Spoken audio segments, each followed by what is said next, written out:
So when I first found out that I was on the online section of this course, I was super nervous. I didn't know if I had the skills and resources to be with a student one-on-one for an hour. That was really intimidating to me. But now that we're at the end of the semester, I can see how helpful it was. I can see all of the challenges that him and I went through together, but I can also see how much I learned and how much I gained throughout this experience. In the beginning, when I first picked out my student, and I talked with his mom. She informed me that he had dyslexia. So that was something that I was super nervous about. We haven't had phonics yet, so I didn't know anything except, that he can't read the same way that we do. I didn't know anything about it.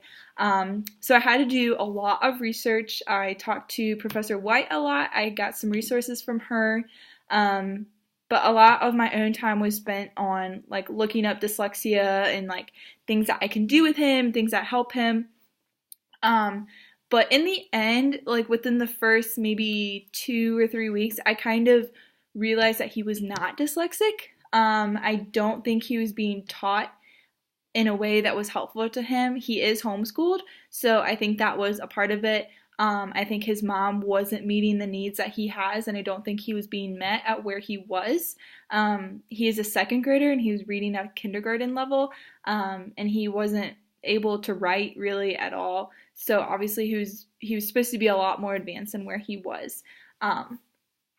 But something that was really awesome about him was that he was super willing to do everything that I presented to him.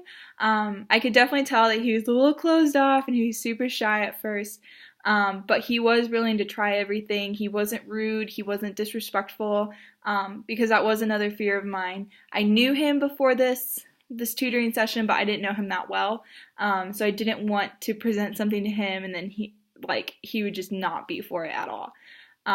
But over the weeks, we grew a lot closer.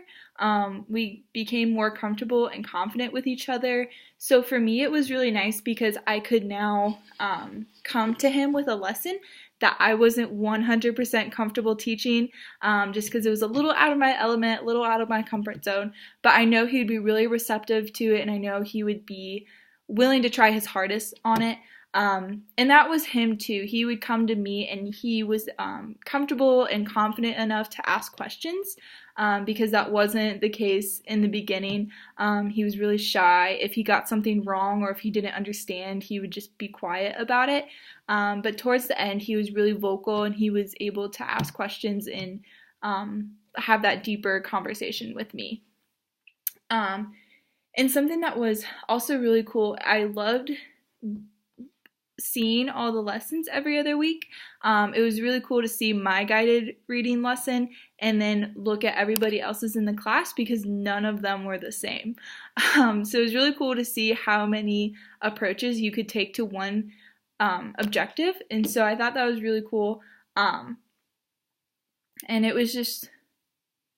it gave me a lot of good ideas. I always got really good feedback from my peers and from the professors. And some literacy culture that he had difficulty with was that he was homeschooled, so he was not up to date where he should be. There's 2 boys, so it's him, his brother, and then his mom, and that's the 3 people at the dining room table every day doing their schoolwork. And for the firstborn, his brother, it was really easy for him. He caught on really well. He's not gifted, but he just caught on really well. You didn't have to work with him for long on anything. But with my student, it was not that case. You had to work with him for a really long time, and so I think the mom just wasn't used to that, and she didn't have any resources, and she didn't know what to do, so she just kept trying different things to see if she could help. And so that was a lot of the problem in our tutoring sessions a lot of the times. I didn't know what he knew, because even though he couldn't read, he knew what nouns and verbs were. Something like that doesn't make sense to me, but something like that does to him, because even though, he cannot read, he knows all this stuff about hunting and all these different higher level thinking things.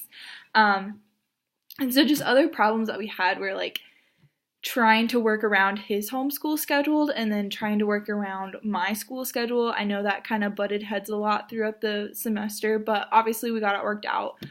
We got all of our hours and it was really great. And some methods that worked really well for both of us were a lot of hands-on activity. And it was really cool to see that because I think a lot of times as teachers, when we go to Pinterest to like look up something, it comes out with lamination guides and like free printables and all this like different things. But if you're going to do something hands-on, that has to be something that you think of on your own. You can't just print it off the internet.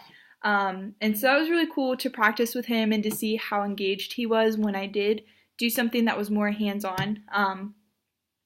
Because he loved drawing, and I took him into the resource room in the library, and so we had all those die cuts and the Cricut and everything. So he loved going down there and being able to cut those out and to paint and color and just everything.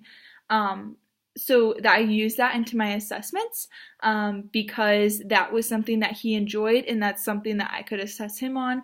So if we would read a book or if we would do a short like mini lesson on something, I would take him over to the die cuts and I would say, okay, like who were the main characters again? Like let's see if we can find some cutouts of these like main characters. Or I would have a retelling story, and so we would go over to the die cuts again and we'd be like, okay, can you retell this story for me? And he loved to do that. And I also did a lot of talk-based assessments just because that was really relational and it was really nice.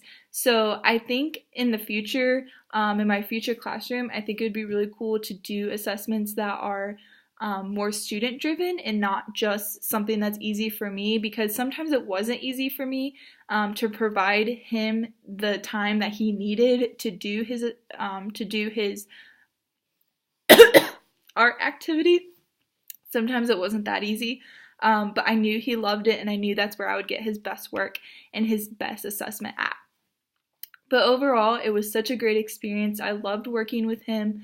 I loved everything that I learned. He grew as a student with me. I could see the progress that he made. He was able to look at literacy in a different view, and he was able to see that there are many ways to approach it, and he was able to see like how cool books were.